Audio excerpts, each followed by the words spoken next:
Hello, everyone, and welcome. I'd like to welcome you to the Krame Center for Mindful Living. We'd like to welcome back those of you who are a regular part of our mindfulness community. And we'd also like to offer a nice warm welcome to those of you who are new and who are joining us here for the very first time. Just a little bit about us. We are a global nonprofit organization whose mission is to make the benefits of mindfulness, positive psychology, and self-compassion accessible to all. Our goal is to help people become more resilient and live better lives through our various programs. So welcome. Welcome to our three-part resilience workshop on how mindfulness, self-compassion, and positive psychology can increase our resilience as well as contribute to our overall well-being. I'd like to take a moment just to briefly introduce myself. I'm Sarah Govea. A little bit about me. I'm a trained qualified MBSR and MSc instructor, and I'm really happy to be here with you today. So before we dive into the heart of the workshop, I'd like to take a moment and just begin with a mindful moment. And we're doing this in order to allow ourselves to arrive here fully. So please take a moment to settle in. There's an invitation to close the eyes if that feels right. We're softening the gaze. And if possible, letting go of whatever it is that came before. And likewise, letting go of what will come later. Just giving yourself permission to be here fully, to be right here, right now.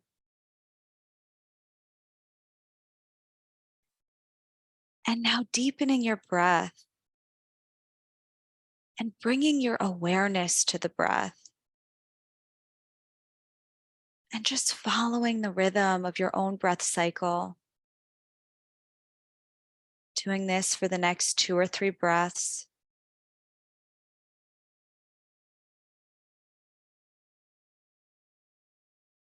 Just allowing the breath to be as it is. One breath at a time.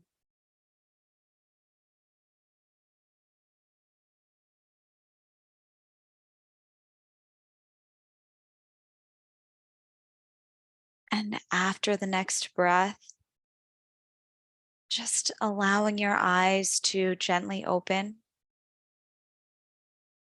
bringing your attention back to the screen in front of you. And there's an invitation now just to take a moment and notice how that practice was for you. Maybe you liked it, maybe you didn't. Maybe you were at ease, or maybe you were a bit fidgety. And whatever it was, just allowing the practice to be just as it was. Giving yourself permission to be just as you are in this moment. Okay. And so now I just would like to give us a brief overview of what we can expect in the workshop. And today, our workshop is on the topic of mindfulness. And we're going to be talking specifically about how it lays the foundation for becoming more resilient.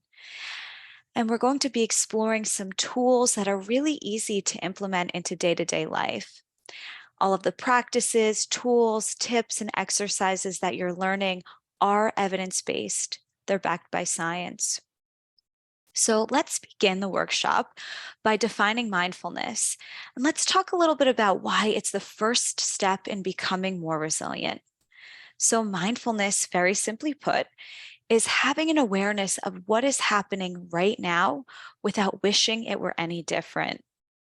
And more formally, as defined by Jon Kabat-Zinn, mindfulness is the awareness that arises from paying attention in a particular way, on purpose, in the present moment, and non-judgmentally. And this is a very rich definition, so let's just take a moment to unpack it a little bit. So on purpose, this first component of the definition, this suggests an intention to be mindful. It's about being purposeful in how we pay attention. right? We're being deliberate about it. In the present moment, this second component, this encourages us to focus our attention on the unfolding moment to moment experience as it is happening. So we're not ruminating over a past event that's already happened. And likewise, we're not worrying about a future event that may never even happen. And most of our stress often comes from this turmoil generated by this kind of activity in the mind, right? This kind of activity that pulls and pushes, it takes us away from the here and the now. And then the last component, non judgmentally. This is the attitude that we bring to our experience. So, non judgmentally is about bringing a curious beginner's mind, a kind attitude, rather than one of harsh judgment. And there's a common denominator here. And that common denominator is awareness. We need awareness to be intentional. We need awareness to be in the present moment. And we need awareness to be non judgmental. Awareness is a fundamental component of mindfulness. And so, taking a look up here at the screen, you may be wondering why we have babies up here. And that's because we're born with awareness, right? It's not something that we have to get or it's something we have to create.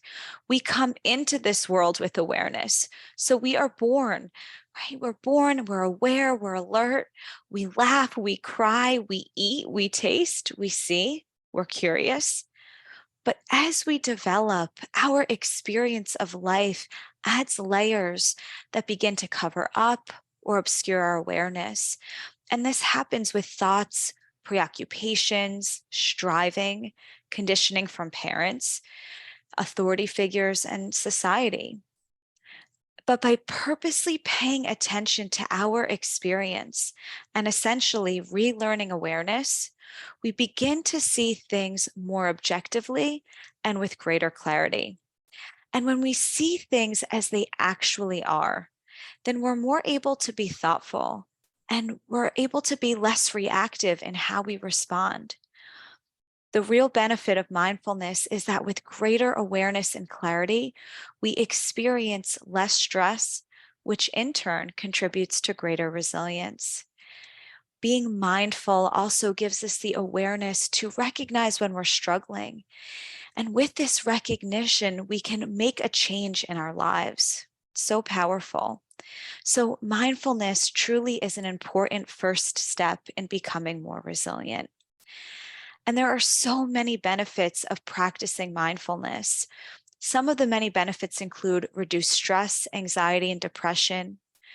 Practicing mindfulness improves communication, which then in turn improves our relationships.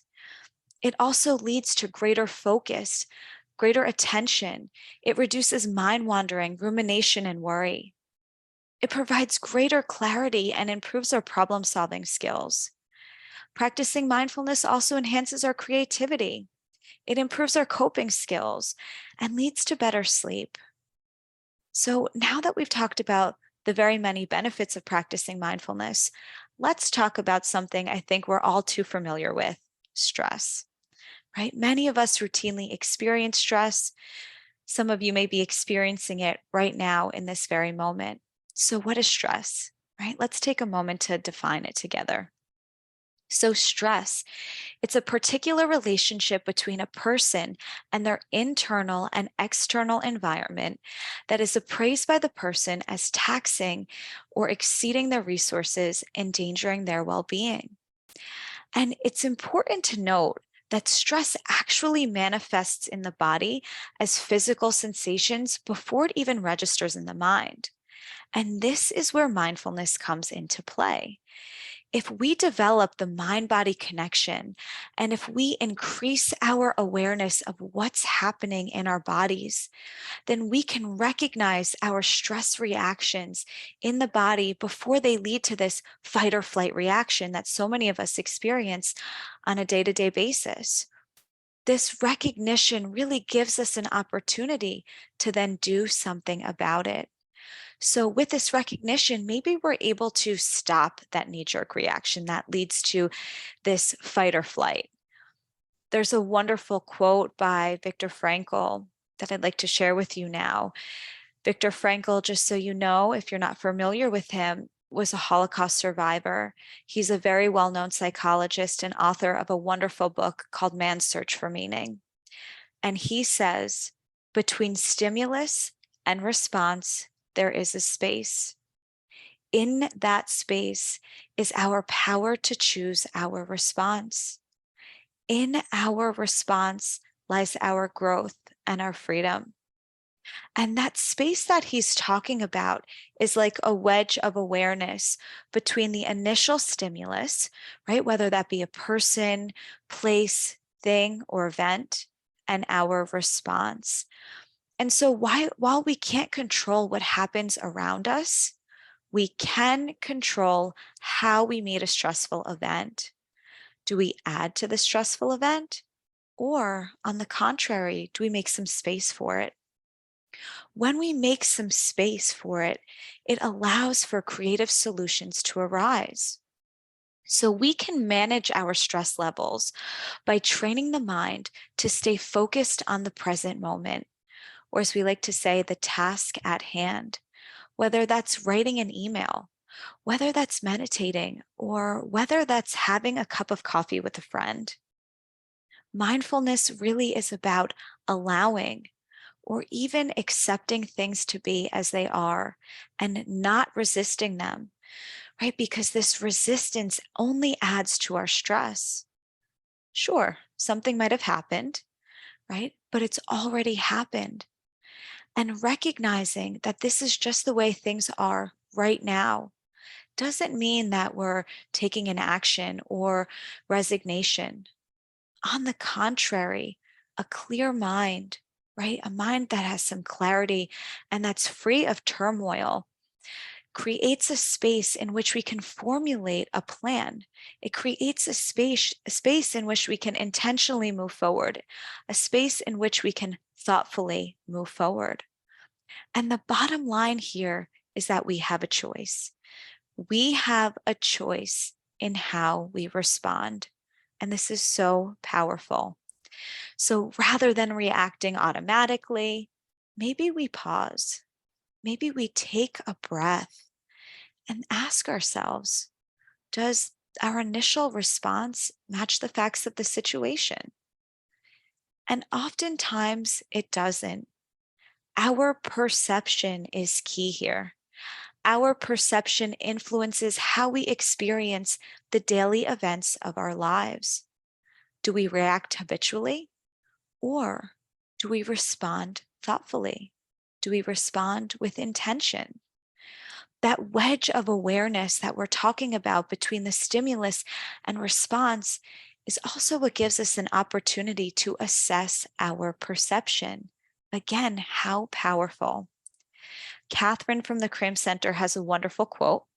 She likes to say that just like the popular expression, possession is 9/10 of the law, perception is 9/10 of reality, and it determines how we experience the very next moment. So now we're going to talk a little bit about mindfulness and the mind-body connection. We're going to talk about it because it's such an important component of mindfulness. So when we are inhabiting the body, we are present, right? Which allows us to know what's going on around us. But even more important than that, it allows us to know what is actually happening within our own bodies. When we're distracted with thoughts, right, things that pull us away from the present moment, we often miss very important details of what is happening. And when we are in tune with our own bodies, we're more apt to notice when we're out of balance. I'm going to give a couple of examples here. So maybe we notice that we're getting run down before we get sick, and therefore we choose to take better care of ourselves. Or maybe we notice some unusual muscle strain and realize that we need to cut back on a rigorous exercise routine before we get injured. And this mind-body connection is particularly important because we can often feel and recognize physical sensations before we automatically have a stress reaction to something that we're confronted with. Being aware of physical sensations can be a warning signal to us. And this warning signal can then give us an opportunity to stop the fight or flight in its tracks. If we can't stop it, which sometimes we can't, we can at least minimize it. And then we can return to homeostasis. We can come back to a sense of balance much more quickly. We can use our physical sensations as a way to anchor us into the body and anchor us into the present moment experience. And we can do this just by bringing an awareness into the body and making that mind-body connection. Something else that's important to highlight here, something that's key, is that we bring a kind, warm, and accepting attention to the physical sensations that arise. And there are many ways that we can develop this mind-body connection, right? There are some formal practices that we can do, such as the body scan. We can participate in mindful movement, yoga, and mindfulness meditation. But there are also some other very simple mindfulness practices that can easily be implemented into day-to-day life and things that can be implemented into your day-to-day life right now. So the first of these we'd like to talk about is the power of the pause. This is such a powerful tool, and it's really helpful in avoiding this knee-jerk reaction that we can have. So before we automatically react to a person or event, pause and take one deep breath, or two, or three, and then see if this changes how you respond. So pausing before reacting can change how we experience the very next moment. Is the next moment one of ease, or is the next moment one of stress? To calm down our nervous system, all it takes is a few deep breaths. So it can be extremely helpful to pause and breathe. And we can do this before publicly speaking. We can do this in a high stress work meeting, during a heated conversation, right? This is such a powerful tool. And so the next time that you're confronted with a difficult situation, we invite you to pause and take a few deep breaths to center yourself. And then notice, does it change the way you feel? Remember, even one deep breath can be helpful. And so it would be nice to do this together now. Let's try it. Take a moment, pause, and then take a nice deep breath. So inhaling, filling up the lungs slowly, and then releasing it slowly on the exhale. And now taking another one at your own pace.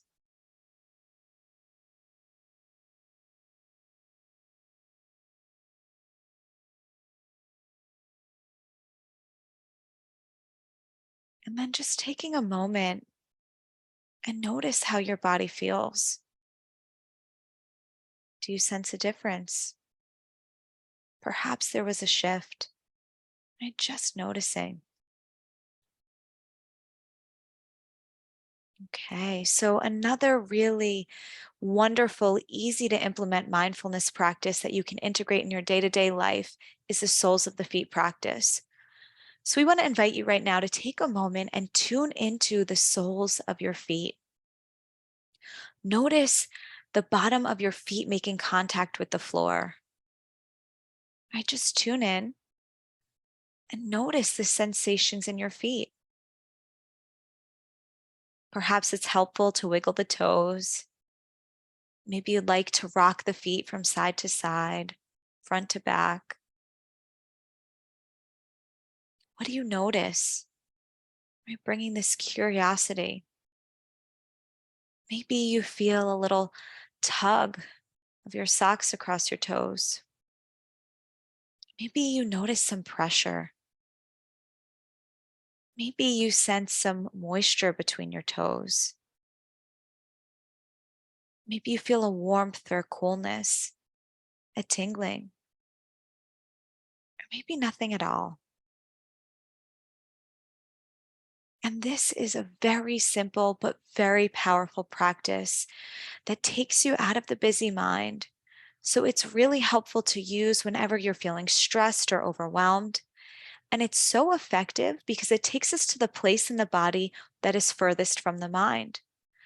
It's such an accessible practice because it can be used anywhere and anytime. And it's such a wonderful way to center and reground yourself. So I'm going to give a couple of examples here.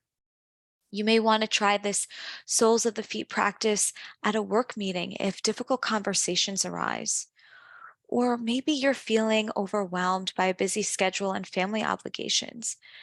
Remember, the reason it's so effective is that it takes you out of the busy mind and into the place in the body that is furthest away. And so we encourage you to continue trying this practice out in your day-to-day life.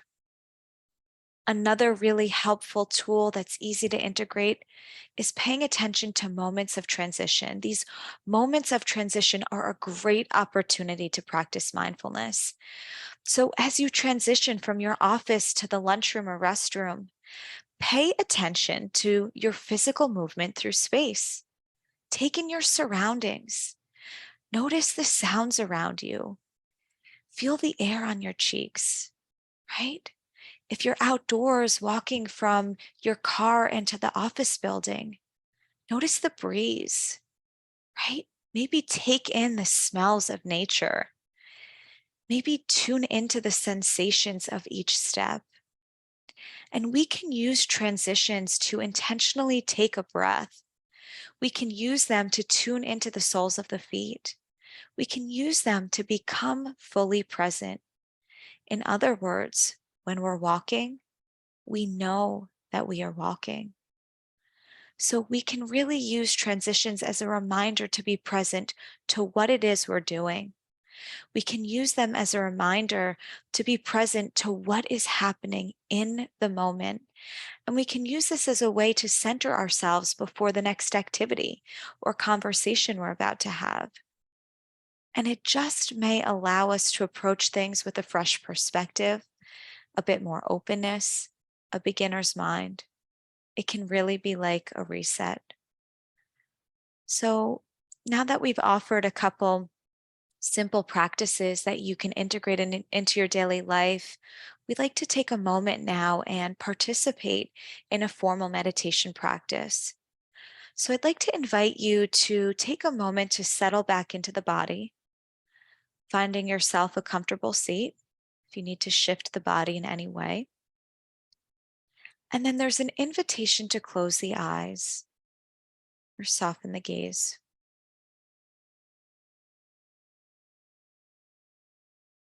And just feeling the support of the chair that you're sitting in.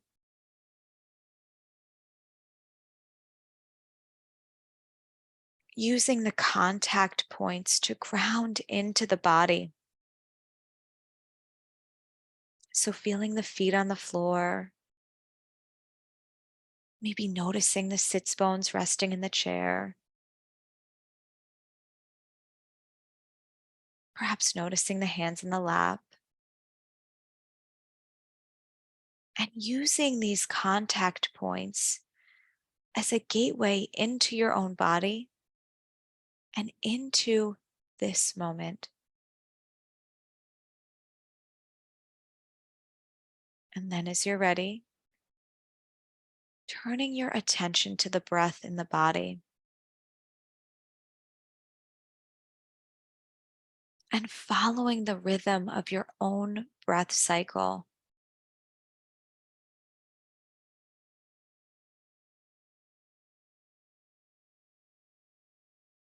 So just staying with one breath after another.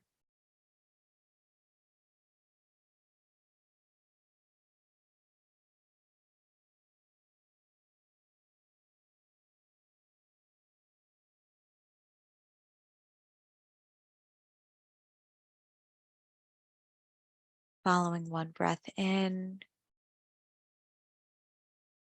and one breath out.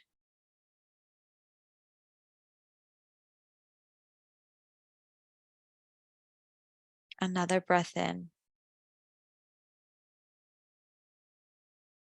and another breath out.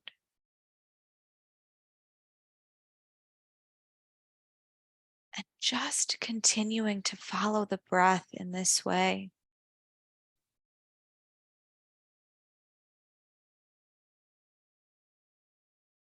Breath by breath and moment by moment.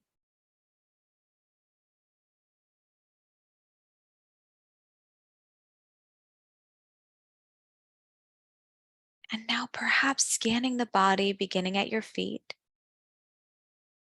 and then just pausing when you notice sensations of any kind. Right? They might be pleasant or unpleasant. And regardless of what they are, simply holding each sensation in your awareness, holding them in your awareness one after another.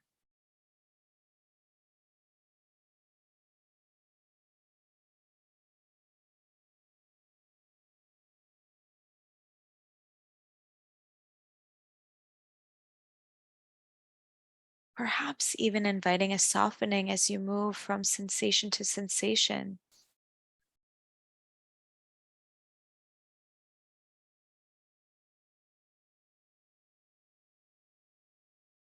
Making your way up the body,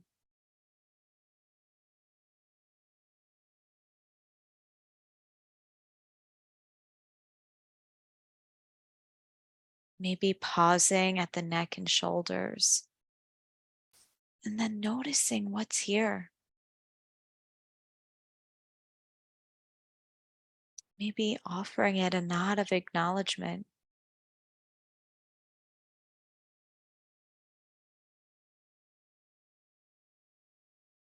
and then moving up to the jaw, perhaps slackening the jaw,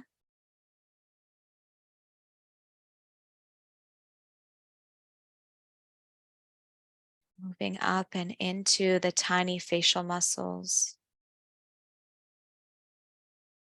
Maybe inviting a softening here.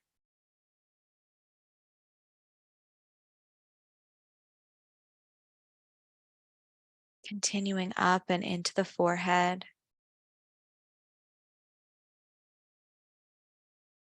maybe noticing if the brow is furrowed, perhaps inviting a sense of ease if that feels right.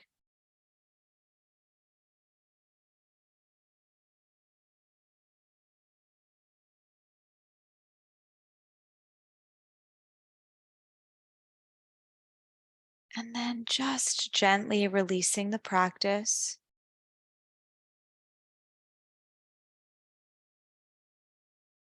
opening the eyes whenever you're ready, and resting in your own experience just as it was, allowing yourself to be just as you are right now in this moment.